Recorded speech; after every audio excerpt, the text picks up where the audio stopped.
नमस्कार, मैं हूँ रत्ना और आपका स्वागत है रत्नाज होम रेसिपीज़ में। आज मैं लेकर आई हूँ आपके लिए करवा चौथ स्पेशल 4 तरह की रेसिपीज़ जिन्हें आप करवा चौथ पर बना सकते हैं। सभी फेस्टिवल्स आ रहे हैं, किसी भी फेस्टिवल पर इन्हें आप बनाकर तैयार कर सकते हैं। सभी रेसिपीज़ एक से बढ़कर एक है, बहुत ही बढ़िया बनती हैं। वीडियो अगर आपको ज़रा भी पसंद आती है तो प्लीज़ वीडियो को लाइक कीजिएगा, चैनल को सपोर्ट करने के लिए सब्सक्राइब कर लीजिएगा। चलिए शुरू कर लेते हैं आज की इन डिलीशियस सी रेसिपीज़ को। इसके लिए मैंने यहाँ पर 250 ग्राम मैदा ली है। मैंने यहाँ पर कप से नाप कर ली है और वज़न में देखें तो 250 ग्राम हमारी मैदा है। 250 ग्राम मैदा के लिए 2 पिंच में नमक डाल रही हूँ। इस तरीके से थोड़ा सा नमक डालने से किसी भी मीठे का जो फ्लेवर है बहुत ही बढ़िया हो जाता है। तो बहुत ज़्यादा नमक नहीं डालना है, 1-2 पिंच नमक ही डालना है। और अब इसमें हम बेकिंग पाउडर का इस्तेमाल कर रहे हैं। तो घर की नॉर्मल स्पून मैंने ली है। 250 ग्राम मैदा के लिए घर की नॉर्मल स्पून आप लेकर इस तरीके से नाप कर डाल सकते हैं। आपके पास नाप वाली स्पून हो तो उसका भी इस्तेमाल आप कर सकते हैं। बेकिंग पाउडर आपके पास नहीं है, बेकिंग सोडा है, तो आधा छोटा चम्मच आप ले सकते हैं। इसी चम्मच को आधा कर लीजिएगा और आधा कप दही ले लीजिएगा। उससे भी जो हमारी बालूशाही है बहुत ही बढ़िया बनकर तैयार होगी। अब इसमें हम घी डाल रहे हैं, तो यहाँ पर देसी घी का मैं इस्तेमाल कर रही हूँ। आप डालडा घी का या फिर रिफाइंड ऑयल का भी इस्तेमाल कर सकते हैं। मस्टर्ड ऑयल का इस्तेमाल यहाँ पर बिल्कुल भी नहीं करना है। देसी घी में इसका फ्लेवर बहुत ही बढ़िया आता है। एक बार ज़रूर बनाकर देखिएगा, आपकी बालूशाही बहुत ही बढ़िया बनेगी और आप बाकी की मिठाइयाँ खाना भूल जाएंगे। इस बालूशाही को आपने एक बार बना लिया तो इसे हल्के हाथों से हमने मिक्स किया और हल्के हाथों से ही इसे हम डो बनाकर तैयार करेंगे। बहुत ज़्यादा नीड नहीं करना है। जिस तरीके से हम रोटी का या बाकी के डो बनाते हैं वैसे नहीं बनाना है। इसे हल्के हाथों से मिक्स करते जाएंगे और इसे जोड़ते जाएंगे। जो हमारा मैदा है वो बंध जाना चाहिए, बस इतना ही हमें इसे पानी डालना है और इसे मिक्स करते जाना है। देखिए मैदा हमारा बंध चुका है, बस इसी तरीके से हम छोड़ देंगे। इसे नीड नहीं करना है, वरना जो हमारी बालूशाही है बिल्कुल भी बढ़िया नहीं बनेगी। इस बात का आप ध्यान रखिएगा। इसी तरीके से हमें डो को तैयार करना है और इसे 20 मिनट के लिए मैं ढककर रख देती हूँ साइड में। और मैंने इसे बनाने के लिए आधा कप पानी लिया था, उसमें से 1-2 चम्मच पानी हमारा बच गया है। इसे मैं साइड में रख देती हूँ। इसके लिए चाशनी बनाकर तैयार करते हैं। तो इसके लिए हम 1 कप चीनी ले रहे हैं। मेरे पास चाशनी रखी है इसीलिए मैंने कम चीनी ली है। आप 2 कप चीनी का इस्तेमाल करके चाशनी तैयार कीजिएगा। इसमें मैंने आधा कप पानी डाल लिया है। जितनी भी हम चीनी लेंगे उससे आधा पानी डालना है। 2 इलायची ली है और नींबू का रस डालेंगे इसमें, ताकि जो हमारी चाशनी है वो क्रिस्टलाइज ना हो। अब इसे गैस पर रखेंगे और चीनी जब तक घुल नहीं जाती तब तक से बीच बीच में इस तरीके से मिक्स करेंगे। फ्लेम को लो मीडियम रखेंगे। लो मीडियम फ्लेम पर ही हमें चाशनी को पकाना है, जिससे कि जो चाशनी है बहुत ही बढ़िया बनेगी। इस तरीके से कम पानी डालने से जो हमारा गैस है वो भी बच जाता है और चाशनी भी हमारी बहुत ही जल्दी बनकर तैयार हो जाती है। चीनी हमारी घुल चुकी है, इसमें इलायची डाल लेते हैं। उसी के साथ में नींबू का रस डालेंगे। चीनी घुलने के बाद ही हमें नींबू का रस डालना है, वरना जो चीनी है वो घुलेगी नहीं। और इस तरीके से नींबू डालने से जो हमारी चाशनी है वो क्रिस्टलाइज नहीं होगी, जमेगी बिल्कुल भी नहीं। इसे मैंने अच्छे से मिक्स कर लिया है और हमारी चाशनी है 4-5 मिनट हम इसे और पकाएंगे और उसके बाद जो हमारी चाशनी है बनकर तैयार हो जाएगी। ये देखिए इस तरीके से बहुत ही बढ़िया हमारी चाशनी बनकर तैयार हो जाती है। कोई भी तार की चाशनी नहीं चाहिए हमें। अगर आपको कोटिंग पसंद हो बालूशाही पर तो आप 1-2 तार की चाशनी बना सकते हैं। इस तरीके से चिपचिपी चाशनी हमें बनाकर तैयार करनी है। इसी तरीके से आप भी बहुत ही बढ़िया बालूशाही बनाकर तैयार कर सकते हैं। हमारी जो चाशनी रखी हुई थी उसे भी इसमें मिक्स कर लेते हैं। चाशनी हमने दिखा दी है आपको किस तरीके से बनानी है। उसे भी अच्छे से गर्म कर लेना है और साइड में रख देना है, ताकि जो हम बाद में बालूशाही बनाए इसमें गर्मा गर्म डालकर इसमें सोक कर सके। तो जो हमारा बालूशाही का हमने मैदा तैयार किया था इसे लेंगे और इस तरीके से नीड करेंगे। इसे मसल मसल कर नीड नहीं करना, इसे इस तरीके से तोड़ तोड़ कर हम मिक्स करते जाएंगे। 5-6 बार इसे कर लेंगे तो इससे जो हमारी बालूशाही है उसमें बहुत ही बढ़िया लेयर्स आएंगी। एक बार इस तरीके से आप बालूशाही ज़रूर बनाकर देखिएगा। आप बाहर की सभी मिठाइयाँ खाना भूल जाएंगे। इस तरीके से आपने बालूशाही एक बार तैयार कर ली तो ये देखिए इस तरीके से हमने इसे अच्छे से तोड़ तोड़ कर मिक्स किया है। अब इसमें से थोड़ा सा मिक्सचर हम लेंगे और हल्के हाथों से इसे रोल करेंगे। बहुत ज़्यादा प्रेशर नहीं देना है इस पर, वरना जो हमारी बालूशाही है उसकी जो लेयर्स हैं खुलेंगी नहीं। हल्के हाथों से इसे इस तरीके से रोल करेंगे और इसकी जिस भी साइज़ की आपको बालूशाही चाहिए उस साइज़ की लोइयाँ तोड़ेंगे। तो यहाँ पर मैं नॉर्मल छोटी छोटी सी लोइयाँ तोड़ रही हूँ, जिससे कि जो हमारी बालूशाही है बहुत ही बढ़िया बनकर तैयार होगी। और हाथों में भी इसे हल्के हाथों से ही रोल करना है, बहुत ज़्यादा प्रेशर नहीं देना है। और इसको इस तरीके से बालूशाही की शेप देंगे। बीच में से हम इसमें होल करेंगे, जिससे कि जो बालूशाही है बहुत ही बढ़िया से अंदर से भी पक जाती है। इसी तरीके से हम बाकी की सभी बालूशाही बनाकर तैयार करेंगे। आप एक बार इस तरीके से इस रेसिपी को ज़रूर ट्राई कीजिएगा, आपको बहुत ज़्यादा पसंद आने वाली है। तो इन सभी को मैंने यहाँ पर तैयार कर लिया है। अब इन्हें फ्राई करने के लिए चलते हैं। तो तेल को मैंने पहले ही गर्म होने के लिए रखा है। तेल को हमें बिल्कुल लो फ्लेम पर रखना है। जितना भी गैस आपका कम हो सके उतना गैस को कम कर लीजिएगा। और ये देखिए मैं बॉल आपको डालकर दिखा रही हूँ किस तरीके से जो हमारा बॉल है बहुत ही देर में ऊपर आया है। इसी तरीके से हम सभी बालूशाही को ऑयल में डालेंगे। और आप देख सकते हैं तेल हमारा बिल्कुल गर्म नहीं है, बिल्कुल हल्का सा गुनगुना सा ऑयल है, उसमें मैंने बालूशाही को डाला है। और इसी तरीके से हमें पूरे प्रोसेस में ऑयल को कम ही गैस पर रखना है, जिससे कि जो हमारी बालूशाही है बहुत ही अच्छे से पकेगी। अब इसे बिल्कुल भी नहीं छेड़ना है। इसी तरीके से इन्हें अपने आप ही ऊपर आने देना है। आप देखेंगे थोड़ी देर में ही अपने आप ही ऊपर आ जाती हैं। तकरीबन 7-8 मिनट तक मैंने इन्हें बिल्कुल भी नहीं छेड़ा था। ये अपने आप ही इस तरीके से ऊपर आ गई थी। पूरे प्रोसेस में तकरीबन 22-23 मिनट लग जाते हैं इसे पकने में। और पूरे टाइम हमें इसकी फ्लेम को लो ही रखना है। ध्यान रखिएगा लो फ्लेम पर आप पकाएंगे तभी आपकी बालूशाही बढ़िया बनेगी। अगर आपने फ्लेम को ज़रा भी मीडियम या हाई कर दिया जल्दी बनाने के चक्कर में तो आपकी बालूशाही बिल्कुल भी बढ़िया नहीं बनेगी और ना ही ये फूलेंगी। इस तरीके से बिल्कुल लो फ्लेम पर 10 मिनट हो चुके हैं। और 10 मिनट के बाद ये जो बालूशाही है इस तरीके से हो गई है, काफ़ी सॉफ्ट है ये इस समय पर। और 12-13 मिनट के बाद इन्हें मैं पलट रही हूँ। इस तरीके से पूरे प्रोसेस में मैंने इन्हें 3 से 4 बार ही पलटा था। बहुत ज़्यादा उलट पलट नहीं करना है इन्हें, वरना जो हमारी बालूशाही है टूट जाएंगी। ये देखिए बहुत ही बढ़िया और खिली खिली हमारी बालूशाही बनकर तैयार हुई हैं। मुंह में जाते ही घुल जाती हैं इस तरीके से जो हमारी बालूशाही है। इस तरीके से आप बहुत ही परफेक्ट तरीके से बालूशाही बनाकर तैयार कर सकते हैं। 15 मिनट के बाद जो हमारी बालूशाही है इस तरीके से इन पर कलर आ गया है। इसी तरीके से मैं इन्हें फ्राई होने देती हूँ। और तकरीबन 20 से 22 मिनट के बाद जो हमारी बालूशाही है इस तरीके से तैयार हो गई है। अब फ्लेम को 1 मिनट के लिए मैं मीडियम करूँगी और मीडियम फ्लेम पर इन्हें हल्का सा कलर आने देते हैं। और उसके बाद इन्हें हम निकाल लेंगे। बहुत ही बढ़िया कलर आ चुका है, इन्हें हम निकाल लेंगे। लास्ट में 1 मिनट के लिए हमें फ्लेम को मीडियम हाई करना है। उसके बाद इन्हें इस तरीके से जैसे ही कलर आ जाएगा निकाल लेंगे, बहुत ज़्यादा नहीं पकाना है। और जब दूसरा बैच हम डालेंगे तो ऑयल को फिर से हम उतना ही ठंडा कर लेंगे ताकि जो हमारी बालूशाही है बढ़िया से फूले। वरना हमारी जो बालूशाही है बढ़िया से नहीं फूलेगी। अब अगर हम गर्म तेल में बालूशाही को डालेंगे तो इन्हें मैंने झाड़ते हुए निकाल लिया है। और चाशनी भी हमारी गुनगुनी होनी चाहिए। और इसमें जो बालूशाही है इन्हें डालेंगे और बीच बीच में उलट पलट करते हुए 2 मिनट के लिए इस चाशनी में मैं छोड़ रही हूँ। बहुत ही बढ़िया से जो चाशनी है 2 मिनट में ही इनमें सोख हो जाती है और बहुत बढ़िया जो हमारी बालूशाही है बनकर तैयार होती है। इसी तरीके से 2 मिनट के लिए मैंने छोड़ दिया है इसमें और बीच बीच में इस तरीके से उलट पलट कर लिया है ताकि जो चाशनी है अंदर तक इसमें चले जाए। सिर्फ 2 मिनट में ही बहुत ही बढ़िया से इसमें चाशनी चले जाती है। इसमें हमने इलायची डाली है, अगर आपको पसंद ना हो तो आप इसकी जगह रोज़ वाटर या केवड़ा वाटर भी डाल सकते हैं या बिना किसी फ्लेवर के भी चाशनी को तैयार कर सकते हैं। सभी बालूशाही हम इस तरीके से चलनी पर निकालेंगे ताकि जो इनकी एक्स्ट्रा चाशनी है वो इसमें से निकल जाए। और उसके बाद इन्हें हम गार्निश करके सर्व करेंगे। सभी को इसी तरीके से तैयार कर लेते हैं। देखिए कितनी बढ़िया हमारी जो बालूशाही है दिखाई दे रही है, खाने में बहुत ज़्यादा बढ़िया लगती है। सभी को मैंने यहाँ पर तैयार कर लिया और 250 ग्राम मैदा में हमारी 1 किलो के करीब बालूशाही बनकर तैयार हुई है। आप एक बार इस तरीके से ज़रूर बनाकर देखिएगा। आपसे सभी लोग यही कहेंगे कि आपने इसे कहाँ से लिया। बहुत ही बढ़िया टेस्ट आता है इनका और मुंह में जाते ही घुल जाती है।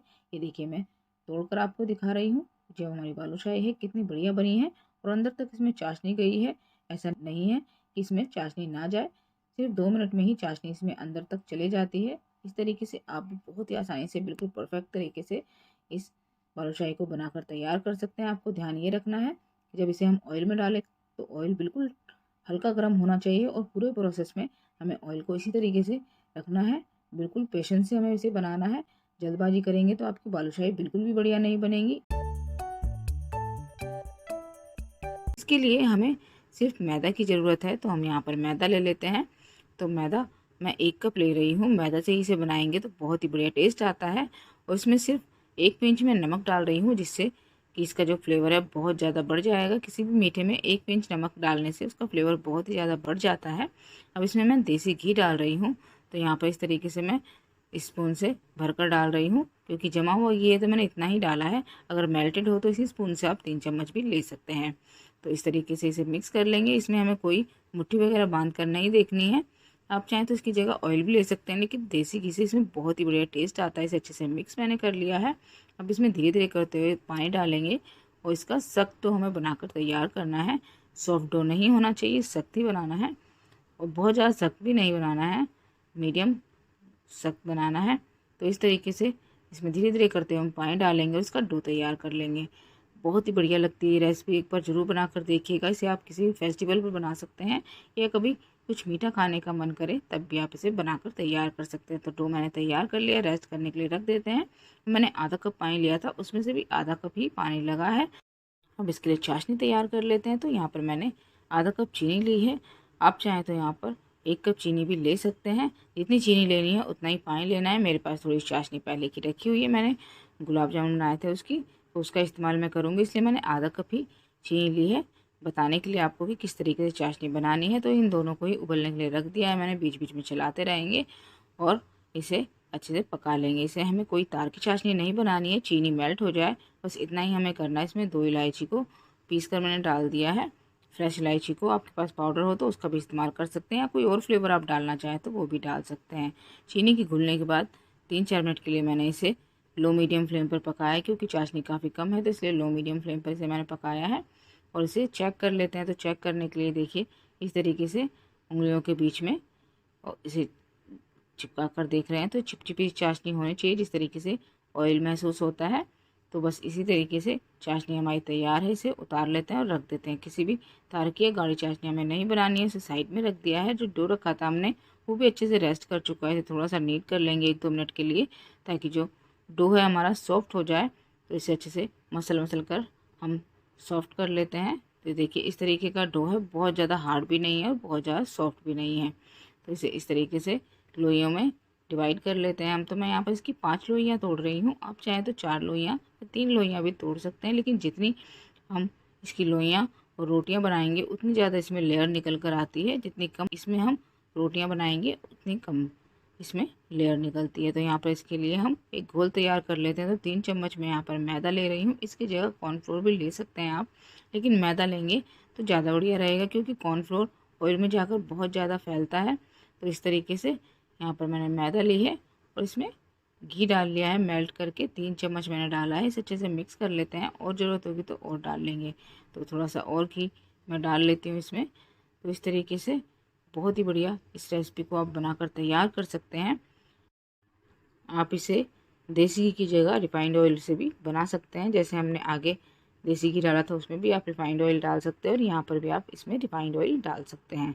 तो यहाँ पर एक एक करके हम लोइयाँ लेंगे और उन्हें बेल लेंगे और इन्हें बेल कर तैयार कर लेंगे। सभी को पहले हम बेल कर तैयार करेंगे। तो इस तरीके से इसे बेल कर तैयार कर रही हूँ। अगर ये चिपके तो इस पर थोड़ा सा मैदा लगा सकते हैं आप। तो इस तरीके से सभी को हम बेल कर तैयार कर लेते हैं। तो ये देखिए इसी तरीके से मैंने सभी को तैयार कर लिया है। तो यहाँ पर इन सभी को तैयार कर लेने के बाद एक एक हम लेंगे रोटी और इनको एक के ऊपर एक लगाएंगे। जो हमने घोल बनाया था वो इसके ऊपर लगाते जाएंगे और एक के ऊपर एक हम इन्हें रखते जाएंगे। जो घोल है वो इस पर मैं लगा ले रही हूँ। इस तरीके से आप चाहें तो हाथों से इसे फैला सकते हैं या स्पून से भी इसे फैला सकते हैं। तो हाथों से फैलाना इसको आसान हो जाता है। तो इस तरीके से मैंने हाथों से इसे फैला लिया है और इसके ऊपर दूसरी रोटी हम रखेंगे। इसी तरीके से हम एक के ऊपर एक इस पर सारी ही रोटियां अरेंज करते जाएंगे और जो हमने घोल बनाकर तैयार किया है उसे लगाते जाएंगे। इसी तरीके से सभी को हम रेडी कर लेते हैं। सभी को मैंने यहाँ पर लगाकर तैयार कर लिया है। सारी की सारी 5 जो रोटियां हमने बनाई थी उन्हें एक के ऊपर एक सेट कर लिया है। अब इन्हें थोड़ा सा बेल लेंगे। तो थोड़ी सी मैदा इस पर मैंने छिड़की है और उसके बाद से मैं बेल रही हूँ। इस तरीके से इसे बेलना आसान हो जाता है। ये देखिए इस तरीके से थोड़ा सा इसे बड़ा कर लेते हैं बेल कर। उसके बाद थोड़ा सा जो हमारा घोल बचा हुआ है उसे भी इसके ऊपर लगाएंगे और इसे फोल्ड करेंगे। तो देखिए कितनी आसानी से ये जो हमारी रोटियां हैं बिल गई हैं। और इस पर जो हमने बाकी का मिक्सचर रखा था उसे भी लगा लेते हैं। बहुत ही बढ़िया से ये तैयार है। इसे भी हम लगा लेते हैं और इसे उसके बाद फोल्ड करेंगे।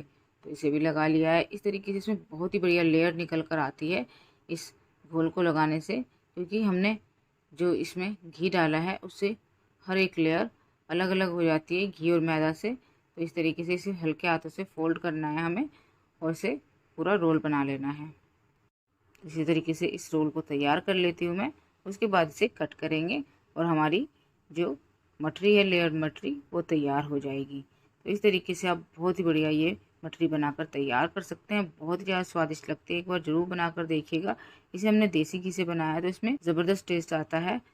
अब इसे कट कर लेते हैं। तो साइड से पीस मैंने हटा दिया है और उसके बाद जिस भी साइज़ की आप ये मठरी बनाना चाहते हैं उस साइज़ के पीसेस कट कर लीजिएगा। तो मैंने इस तरीके से आधा इंच के साइज़ में पीसेस कट किए हैं और सभी को इसी तरीके से कट कर लेते हैं।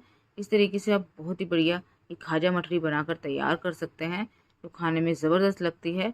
जो भी खाएगा वो यही कहेगा कि कैसे बनाई या कहाँ से आप इसे लेकर आए हैं। तो इस तरीके से सभी लोइयों को मैंने तैयार कर लिया है और तकरीबन 12 से 15 हमारी जो मठरी है वो बनकर तैयार हो जाती है इतने मिक्सचर में। और इसे हल्के हाथों से हम बेल लेते हैं। जो इसका कॉर्नर है उसे नीचे दबाते हुए बेलना है, ताकि जो मठरी है वो ऑयल में जाकर फैले नहीं। बिल्कुल हल्के हाथों से इसे बेलना है, ज़्यादा प्रेशर नहीं देना है। जितनी भी लेयर्स हैं सभी खुलकर आती हैं। ये देखिए, जो इसका ये कॉर्नर है इसे हमें नीचे दबाना है।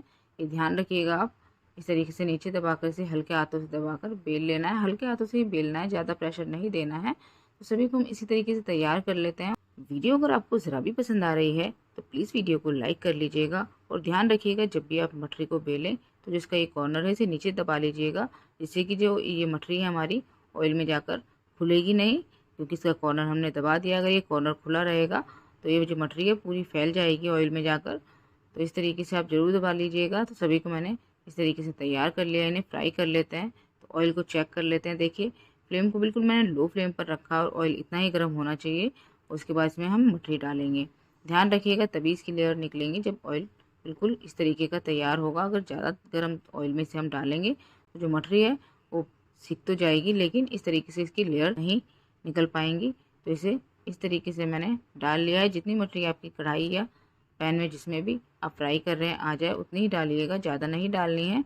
2 या 3 ही डालनी है, जिससे कि इसकी जो लेयर है काफ़ी अच्छे से निकल कर आएगी। अगर आप ज़्यादा डालेंगे तो जो लेयर है वो खुल नहीं पाएंगी आपस में टकरा कर। तो इस तरीके से इसे हल्के हाथों से दबाना है और हिलाते जाना है, ताकि जो लेयर्स हैं वो निकल कर आएँ। तो इसी तरीके से इन्हें मैं फ्राई कर लेती हूँ उलट पलट करके। एक बैच को फ्राई होने में तकरीबन 8 से 10 मिनट लग जाते हैं। और जो मठरी है बहुत ज़्यादा बढ़िया बनती है और इसकी जो लेयर्स हैं आप देख सकते हैं कितनी अच्छे से खुल रही है। इसी तरीके से इन्हें फ्राई कर लेते हैं जब तक कि इन पर बढ़िया सा कलर नहीं आ जाता गोल्डन ब्राउन होने तक। तो इन्हें इसी तरीके से मैं लो फ्लेम पर फ्राई कर लेती हूँ।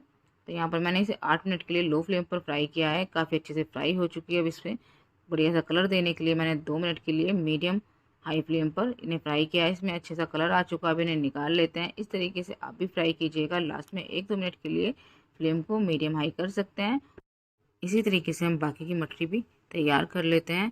तो फ्लेम को बिल्कुल कम कर दिया है मैंने। उसके बाद मठरी डाली है। आप चाहें तो ऑयल को ठंडा करने के बाद भी इसमें मठरी डाल सकते हैं। तो यहाँ पर जो चाशनी हमने रखी थी उसमें इन्हें डिप कर लेते हैं। इस तरीके से चाशनी ठंडी भी होगी तब भी इसमें आप इन्हें डिप कर सकते हैं। ऐसा नहीं है कि चाशनी हमारी गुनगुनी होनी चाहिए। और इन्हें हम सिर्फ 30-35 सेकंड के लिए ही इसमें छोड़ेंगे, उसके बाद निकाल लेंगे। ज़्यादा देर छोड़ेंगे तो बहुत ज़्यादा सॉफ्ट हो जाते हैं हमारे ये खाजा जो हैं। तो इस तरीके से इसमें से चाशनी में से मैंने इन्हें निकाल लिया और इसी पर इसे छोड़ देती हूँ, ताकि जो एक्स्ट्रा चाशनी है वो इसमें से निकल जाए। और सभी को मैंने इसी तरीके से तैयार किया है। बहुत ही बढ़िया जो हमारी ये खाजा मठरी है बनकर तैयार हुई है। बहुत ही बढ़िया लगती हैं खाने में। एक बार ज़रूर बनाकर देखिएगा। और इसे थोड़ा सा गार्निश भी कर लेते हैं। तो आप जैसे चाहे वैसे गार्निश कर सकते हैं या बिना गार्निश किए बिना भी इसे एंजॉय कर सकते हैं। फेस्टिवल के लिए बना रहे हैं तो थोड़े से इस तरह से मैंने इसे गार्निश किया है। आप चाहें तो इस पर चांदी का वर्क भी लगा सकते हैं और इसे एंजॉय कर सकते हैं। तो इसको बनाने के लिए मैंने यहाँ पर मैदा ली है, 2 कप मैदा ली है। आप चाहें तो 1 कप आटा और 1 कप मैदा भी ले सकते हैं, या सिर्फ मैदा का इस्तेमाल करके भी बना सकते हैं। तो यहाँ पर मैदा में मैं 2 पिंच नमक डाल रही हूँ। किसी भी मीठे में थोड़ा सा नमक डालने से बहुत ही बढ़िया टेस्ट हो जाता है। और इसके लिए मैंने मोयन लिया है, देसी घी 1/4 कप लिया है। जो भी कप या कटोरी आप ले रहे हैं उसी से नाप कर आप 1/4 कप घी ले सकते हैं, या फिर आधा कप रिफाइंड ऑयल का भी इस्तेमाल कर सकते हैं। घी से बहुत ही बढ़िया खस्तापन आता है हमारे जो ये शक्कर पारे हैं इनमें। तो मैंने इसलिए देसी घी लिया और इससे बहुत बढ़िया फ्लेवर भी आने वाला है हमारे शक्कर पारे में। तो इस घी को अच्छे से मिक्स कर लेंगे। वज़न में देखें तो तकरीबन 250 ग्राम हमारी मैदा है और कप से मैंने 2 कप नाप के लिए है। आप चाहें तो कटोरी से नाप कर ले सकते हैं या फिर वज़न से भी ले सकते हैं। देखिए, मोयन को मैंने अच्छे से मिक्स कर लिया, अच्छे से मुट्ठी बन रही है, यानी कि इसमें मोयन काफ़ी अच्छे से लगा, काफ़ी खस्ता हमारे शक्कर पारे बनने वाले हैं। अब धीरे धीरे करते हुए इसमें पानी डालेंगे और इसका डो तैयार करेंगे। थोड़ा सख्त डो हमें बनाकर तैयार करना है, सॉफ्ट बिल्कुल नहीं होना चाहिए। सॉफ्ट होगा तो आप शक्कर पारे बना नहीं पाएंगे। तो कोशिश कीजिएगा कि धीरे धीरे करते हुए पानी डालें और इसका सख्त डो तैयार करें। एकदम ज़्यादा पानी डाल देंगे तो आपका जो डो है ज़्यादा चिपचिपा हो सकता है। तो ये देखिए इस तरीके का डो मैंने बनाकर तैयार किया है। इसे थोड़ा सा नीट कर लेंगे और कवर करके हम रख देंगे इसे 15 से 20 मिनट के लिए रेस्ट करने के लिए। तब तक इसके लिए हम चाशनी तैयार कर लेते हैं। तो इसे मैंने दूसरे बाउल में डाल लिया और उसे कवर करके मैं रख देती हूँ और इसे रेस्ट करने देते हैं। तब तक इसके लिए हम चाशनी तैयार कर लेते हैं। तो यहाँ पर मैंने एक बाउल लिया है, इसमें 1 कप चीनी मैं ले रही हूँ।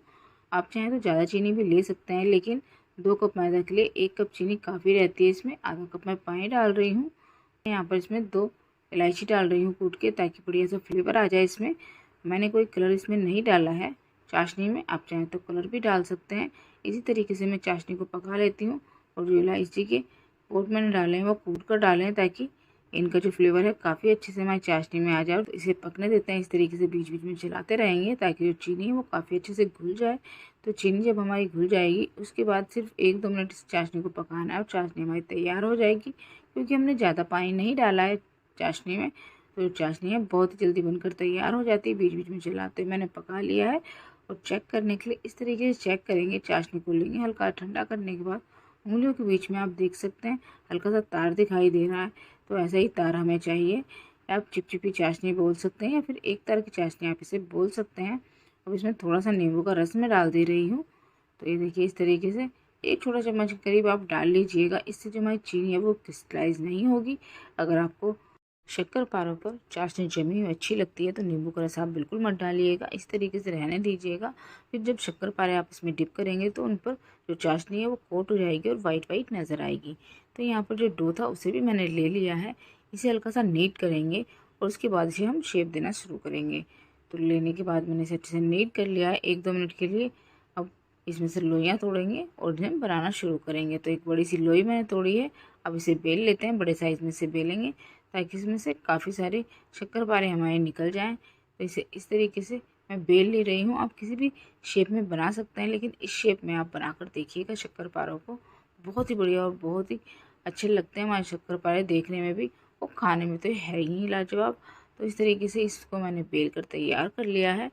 तो देखिए बहुत ज़्यादा पतला नहीं रखना है और बहुत ज़्यादा मोटा भी नहीं रखना है। और अब कोई भी कटोरी ग्लास आप ले लीजिएगा इस तरीके से और इसे बनाकर तैयार कर लेंगे हम। तो इस कटोरी से मैं कट कर लेती हूँ। जितने भी शक्करपारे की शेप हमारी निकल जाएगी उतनी हम निकाल कर तैयार कर लेंगे। तो इसे इस तरीके से मैंने इस रोटी में से 5 पीसेस निकाल लिए हैं। और जो एक्स्ट्रा डो है उसे निकाल कर बाकी के डो में ही मिक्स करके इसे फिर से यूज़ कर लेंगे हम। तो जो है यहाँ पर हमारी पूरियाँ हैं तैयार हो गई हैं इस तरीके से।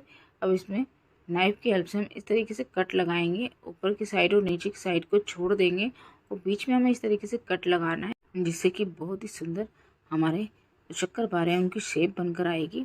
तो इस तरीके से आप ज़रूर बनाकर देखिएगा। पहले भी मैंने आपके लिए शक्करपारे की रेसिपी शेयर की थी, वो भी बहुत ही सुंदर डिज़ाइन था। उसे भी आप देख सकते हैं चैनल पर, लिंक आपको आई बटन पर मिल जाएगा, ज़रूर देखिएगा। तो यहाँ पर थोड़ा सा पानी इस पर मैंने लगाया है कॉर्नर पर, और इसका एक कोना उठाकर इसे इस तरीके से चिपकाएंगे। इसे बेलकर आप बहुत देर के लिए मत रखिएगा। अगर आप इसे बेलकर बहुत देर के लिए रख देंगे तो ये जो हमारी पुरियाँ हैं वो सूख जाएंगी। फिर उसके बाद इस तरीके से शेप कट करके हम चिपकाएंगे तो चिपकेगी नहीं। तो इसे अच्छे से चिपका लेना है ताकि ऑयल में जाकर खुले नहीं। और आप देख सकते हैं कितना सुंदर जो हमारे शक्करपारे का डिज़ाइन है बनकर आया है। आप चाहें तो इस तरीके से बना सकते हैं। बहुत ही बढ़िया और सुंदर हमारा जो शक्करपारे का डिज़ाइन है बनकर आया है। इस तरीके से आप किसी भी त्यौहार पर इसे बनाकर एंजॉय कर सकते हैं। वैसे भी कभी आपका कुछ मीठा खाने का मन हो तो इसे बना सकते हैं। तो सभी को मैंने इसी तरीके से तैयार कर लिया है। अब इन्हें फ्राई करने के लिए चलते हैं। तो यहाँ पर मैंने ऑयल लिया है, आप चाहें तो घी ले सकते हैं। और ऑयल को मैंने बिल्कुल लो फ्लेम पर रखा है और इसे डाल लेंगे। जितने भी आपकी कढ़ाई में एक बार में आ जाए उतने आप डाल लीजिएगा। तो यहाँ पर मैंने 6 पीसेस डाले हैं और इन्हें इसी तरीके से तेल से ऊपर आने देंगे। छेड़ना बिल्कुल भी नहीं है। जब तक ये तेल से ऊपर नहीं आ जाते इस तरीके से तैरते हुए, तब तक इन्हें बिल्कुल भी नहीं छेड़ना है। उसके बाद जैसे ही ऊपर आएंगे तो इन्हें उलट पलट कर लेंगे इस तरीके से, और इन्हें उलट पलट करते हुए बढ़िया सा कलर आने देंगे। तब तक इन्हें हमें फ्राई करना है जब तक कि अच्छे से गोल्डन ब्राउन ना हो जाए। तो तकरीबन 9 से 10 मिनट इसे लगे और ये बहुत ही बढ़िया कलर ले चुके हैं। इन्हें निकाल लेंगे इस स्टेज पर। ज़्यादा डार्क कलर नहीं करना है क्योंकि ये अपनी हीट में और ज़्यादा कलर लेते रहते हैं। तो इसे हम निकाल लेते हैं। बहुत ही बढ़िया कलर आ चुका है, आप देख सकते हैं कितना बढ़िया कलर आया और शेप भी आप देख सकते हैं कितनी सुंदर दिखाई दे रही है। इस तरीके से बहुत ही सुंदर और बढ़िया आप शक्करपारे बनाकर तैयार कर सकते हैं। बाकी के भी हम इस तरीके से तैयार कर लेंगे। उसे चाशनी में डालेंगे, ऑयल से निकालते के साथ ही हमें इसे चाशनी में डाल लेना है, ठंडा बिल्कुल भी नहीं करना है। तो चाशनी भी हमारी गुनगुनी होनी चाहिए और उसमें इसे डाल लेंगे। अगर आपकी चाशनी ठंडी हो गई हो तो हल्का सा गर्म कर लीजिएगा, जिससे कि जो चाशनी है हल्की सी गुनगुनी हो जाएगी और जो हमारे शक्करपारे हैं उनमें बढ़िया से रम जाएगी। तो बहुत देर के लिए मैं इसमें नहीं रख रही हूँ, सिर्फ आधे मिनट के लिए इसे मैंने रखा है, 30 सेकंड के लिए। और उसके बाद मैं इसमें से निकाल रही हूँ इसे। अगर आपको ज़्यादा इसमें जो हमारे शक्करपारे हैं सौगी पसंद है तो इसे आप 2-3 मिनट के लिए भी रख सकते हैं, फिर ये बहुत सॉफ्ट हो जाएंगे। तो आप चाहें तो इस तरीके से रख सकते हैं। मैंने इसे बिल्कुल इसी तरीके से रखा है, क्रिस्पी लगे और खस्ता लगे हमारे जो शक्करपारे हैं। इसे चाशनी से अलग करके हमें रख देना है ताकि चाशनी हमारी इसमें से निकल जाए। और बाकी के शक्करपारे भी हम इसी तरीके से तैयार कर लेते हैं। तो बाकी के भी हमने इसी तरीके से डाल दिया है और इन्हें भी 30 सेकंड के लिए हम इसमें छोड़ेंगे और उसके बाद निकाल लेंगे। इसे मिक्स करते जा रहे हैं हम और उसके बाद चाशनी से हम निकाल लेते हैं। जो चाशनी है 2 कप मैदा के लिए काफ़ी रहती है, थोड़ी सी ही चाशनी बचती है। तो इस तरीके से आप बहुत ही बढ़िया शक्करपारे बनाकर तैयार कर सकते हैं। हमारे शक्करपारे तैयार हो गए हैं। इन्हें इसी तरीके से छोड़ देंगे थोड़ी देर के लिए ताकि चाशनी निकल जाए। उसके बाद इसे सर्व करेंगे। तो यहाँ पर मैंने इसे सर्व कर लिया है और बहुत ही बढ़िया और बहुत ही टेस्टी हमारे शक्करपारे बनकर तैयार हो गए हैं। थोड़े से पिस्ता और रोज़ पेटल से मैंने इसे गार्निश किया है। इस तरीके से आप भी बहुत ही बढ़िया शक्करपारे बनाकर तैयार कर सकते हैं। तो इस मठरी को बनाने के लिए मैंने यहाँ पर 2 कप मैदा ली है। मैदा से बहुत ही बढ़िया लगती है हमारी जो ये मठरी है। तो 2 कप मैदा मैंने ली है। वज़न में देखिए तो 250 ग्राम मैदा है और इसमें हम 2 पिंच नमक डालेंगे। किसी भी मीठे में थोड़ा सा नमक डालने से उसका टेस्ट जो है बहुत ही ज़्यादा बढ़ जाता है। इसमें देसी घी मैं डाल रही हूँ 1/4 कप। आप चाहें तो इसकी जगह रिफाइंड ऑयल का इस्तेमाल कर सकते हैं।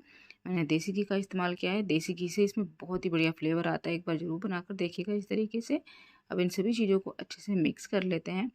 तो इसे मिक्स कर लेंगे और जो हमारा मिक्सचर है इस तरीके से अच्छे से मिक्स करने के बाद अच्छे से बंधना चाहिए ताकि हमें पता चल सके कि इसमें जो हमने मोयन डाला है वो ढंग से लगा या नहीं। देखिए इस तरीके से बांध कर देखेंगे काफ़ी अच्छे से मोयन इसमें लगा है और बहुत ही खस्ता हमारी मठरी बनने वाली है। इस तरीके से ना हो तो थोड़ा सा घी आप और डाल सकते हैं। तो इसमें धीरे धीरे करते हुए हम पानी डालेंगे और इसका डो तैयार करेंगे। तो इसका डो जो हमें है ना ज़्यादा सख्त बनाना है और ना ही ज़्यादा हार्ड बनाना है। मीडियम डो हम इसका बनाकर तैयार करेंगे। तो इसमें धीरे धीरे करते हुए हम पानी डालेंगे और इसका डो तैयार कर लेंगे। तो इस तरीके से आप एक बार मठरी ज़रूर बनाकर देखिएगा, बहुत ही बढ़िया मठरी बनकर तैयार होती है। डो हमारा तैयार हो गया है, थोड़ा सा नीट करेंगे और उसके बाद इसे रेस्ट पर रखेंगे ताकि जो डो है वो रेस्ट कर ले। उसके बाद इसकी हम मठरियाँ बनाएंगे। तो इसे मैं दूसरे बर्तन में रख लेती हूँ। तो यहाँ पर मैंने एक बर्तन लिया है दूसरा, इसमें इसे रख देती हूँ 20 मिनट के लिए और तब तक इसके लिए हम चाशनी तैयार कर लेते हैं। तो यहाँ पर मैंने एक पैन लिया है, इसमें 1 कप मैं चीनी डाल रही हूँ। 1 कप चीनी की मैं चाशनी बना रही हूँ। 2 कप मैदा के लिए 1 कप चीनी की चाशनी काफ़ी होती है। इसमें आधा कप पानी डालेंगे। कोई भी कटोरी कप रख सकते हैं आप चीनी को नापने के लिए, उसी से हमें पानी डालना है आधा कप। तो यहाँ पर 2 इलायची को मैंने कूट कर डाल दिया। अब इसे गैस पर रखा है और इसे बीच बीच में चलाते हुए पका लेंगे ताकि जो हमारी चाशनी है तैयार हो जाए और चीनी तले में लगे नहीं। कम पानी डालने से जो चाशनी है वो बहुत ही जल्दी बनकर तैयार हो जाती है। तो देखिए इस तरीके से इसे पकने देते हैं और बीच बीच में इसे चलाते रहेंगे ताकि जो चीनी है वो तले में लगे नहीं और हमारी चाशनी जल्दी से बनकर तैयार हो जाए। फ्लेम को मैंने लो मीडियम रखा हुआ है, फ्लेम को हाई नहीं करना है, लो मीडियम ही रखना है। तो ये देखिए चाशनी हमारी तैयार हो चुकी है। इसे हल्का सा ठंडा करेंगे और उसके बाद इसे चेक कर लेंगे। जैसे मैं चेक करके आपको दिखा रही हूँ किस तरीके की चाशनी हमें चाहिए। तो देखिए इस तरीके की चाशनी हमारी होनी चाहिए। इसमें एक तार पूरा नहीं बन रहा है और बीच में टूट रहा है। इसी तरीके की चाशनी हमें चाहिए और इसे हम साइड में रख देते हैं कवर करके। इससे पहले इसमें नींबू का रस डालेंगे ताकि जो चाशनी है वो क्रिस्टलाइज ना हो। अगर आपको आपकी मठरी पर चीनी की लेयर चाहिए तो इस चाशनी को और गाढ़ा कर लीजिएगा। मुझे इसी तरीके की चाशनी पसंद है तो इस तरीके से तैयार किया है। इसे साइड में रख देंगे कवर करके ताकि चाशनी हमारी ठंडी ना हो। और जो हमने डो बनाकर तैयार किया था उसे लेंगे और थोड़ा सा नीड कर लेंगे। तो जो हमारा डो है काफ़ी अच्छे से रेस्ट कर चुका है, बहुत ही बढ़िया इसकी मठरी बनने वाली है। तो इसे हल्का सा नीड कर लेते हैं इस तरीके से और इसकी लोइयाँ बनाएंगे। तो इसको 2 भागों में मैं डिवाइड कर लेती हूँ और इसकी मठरी बनाना शुरू करते हैं। तो इसे इस तरीके से अच्छे से मिक्स कर लेंगे। उसके बाद इसकी छोटी छोटी लोइयाँ तोड़ लेंगे। जिस भी साइज़ की आपको मठरी बनानी हो उस साइज़ की आप लोइयाँ तोड़ सकते हैं। तो इस तरीके से मैं छोटी छोटी मठरी बनाने वाली हूँ, तो मैंने छोटी छोटी तोड़ी है। आप चाहें तो जैसे मार्केट में मिलती है बड़ी बड़ी मठरियाँ, उस तरीके से बना सकते हैं। मैंने इस तरीके से छोटी छोटी बनाई है और एक मठरी आपको बड़ी भी बनाकर दिखा दूँगी, ताकि आप उस तरीके से भी बना सकें। इन्हें इस तरीके से बना लेते हैं और उसके बाद इसमें गड्ढे करेंगे। इसे बहुत ज़्यादा पतला या बहुत ज़्यादा मोटा नहीं रखना है। इस तरीके से फोक की हेल्प से इसमें गड्ढे कर लिए हैं मैंने।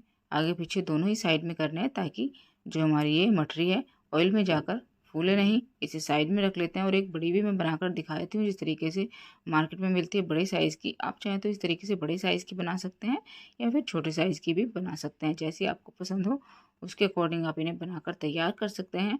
तो इसमें भी अच्छे तरीके से हम गड्ढे कर लेंगे आगे पीछे और सभी मटरियों को इस तरीके से बनाकर तैयार कर लेते हैं। तो सभी को मैंने बनाकर तैयार कर लिया है। अब चलते हैं इन्हें फ्राई करने के लिए। तो तेल को मैंने पहले ही गर्म होने के लिए रखा है। फ्लेम को लो रखेंगे और लो फ्लेम पर इन्हें फ्राई करेंगे। तो यहाँ पर जितनी मछली आपकी कढ़ाई में आ जाए उतनी आप डाल लीजिएगा और जैसे ही ये ऑयल से ऊपर आएंगी तब इन्हें उलट पलट करना है, उससे पहले नहीं उलट पलट करना है इनको। तो इस तरीके से इन्हें बीच बीच में उलट पलट करते हुए अच्छे से कलर आने तक पकाएंगे। इन्हें फ्राई होने में तकरीबन 7 से 8 मिनट लग जाते हैं और फ्लेम को मैंने लो ही रखा है अभी। और लास्ट में मैंने 1 मिनट के लिए फ्लेम को मीडियम हाई कर दिया था। उसके बाद इन्हें निकाल लिया जब इनमें बढ़िया सा कलर आ गया। लास्ट में आपको 1 मिनट के लिए फ्लेम को मीडियम हाई कर देना है, जिससे कि इसमें बहुत ही बढ़िया कलर आ जाएगा। और उसके बाद इन्हें आप निकाल लीजिएगा। इन्हें निकालते के साथ ही हमें चाशनी में डालना है और चाशनी भी हमारी गुनगुनी होनी चाहिए। अगर ठंडी हो गई हो तो हल्का सा उसे गर्म कर लीजिएगा। तो इन्हें चाशनी में मैं डाल देती हूँ। चाशनी भी हमारी गुनगुनी है तो इसमें मठरियों को डाल देंगे। तो आप चाहें तो चाशनी ज़्यादा भी बना सकते हैं, जिससे कि आपको इसमें डालना आसान हो। लेकिन ज़्यादा चाशनी आप बनाएंगे तो चाशनी हमारी ज़्यादा बच जाएगी। 2 कप मैदा के लिए 1 कप चीनी की चाशनी काफ़ी होती है। इसे 30 सेकंड के लिए मैंने इसमें रखा है और उसके बाद इसे निकाल रही हूँ। इस तरीके से चलनी में रखेंगे ताकि इसकी जो चाशनी है एक्स्ट्रा वो निकल जाए। उसके बाद इसे हम सर्व करेंगे। इस तरीके से रख देंगे खड़ा करके, ताकि जो एक्स्ट्रा चाशनी है इससे बाहर निकल जाएगी और उसके बाद इन्हें हम सर्व करेंगे। इस तरीके से बहुत ही बढ़िया मठरी आप बनाकर तैयार कर सकते हैं, बहुत ही शानदार लगती है। तो इसे सर्व कर लेते हैं। तो यहाँ पर मैंने इसे सर्व किया है। इस तरीके से आप ज़रूर बनाकर देखिएगा, आपकी मठरी बहुत ही बढ़िया बनकर तैयार होगी। आशा करती हूँ कि आज की सभी रेसिपीज़ आपको पसंद आई होंगी। रेसिपीज़ पसंद आई हो तो प्लीज़ वीडियो को लाइक कीजिएगा। चैनल पर पहली बार हैं तो सब्सक्राइब कर लीजिएगा। इसी तरीके की नई नई वीडियोज़ मैं रोज़ ही अपलोड करती हूँ, तो नई नई वीडियोज़ देखने के लिए चैनल को ज़रूर विज़िट कीजिएगा। चलिए मिलती हूँ अपनी अगली वीडियो में, तब तक के लिए नमस्कार। खुश रहिए, खाते रहिए।